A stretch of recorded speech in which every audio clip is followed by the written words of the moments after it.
எவ்வளவு சோதனை வந்தாலும் ஒன்னே ஒன்று மட்டும் மறந்துடாதீங்க, உங்கள் கூட ஒரு கை இல்லை 12 கை உங்கள் கூட இருக்கு, மறந்துடாதீங்க.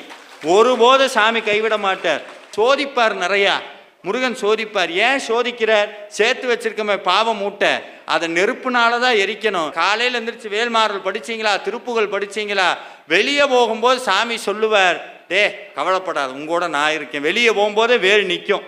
இப்போ நான் உங்களுக்கு ஒன்று சொல்கிறேன், இந்த பாராயணம் முடித்து நீங்கள் வீட்டுக்கு போகிறதுக்கு முன்னாடி உங்கள் வீட்டில் முருகன் உட்கார்ந்துருப்பார். முருகன் உட்கார்ந்துருப்பார். அழகுக்காக சொல்ல, அனுபவிச்சதை சொல்கிறேன். நீங்கள் வேணால் டெஸ்ட் பண்ணி பாருங்களேன்.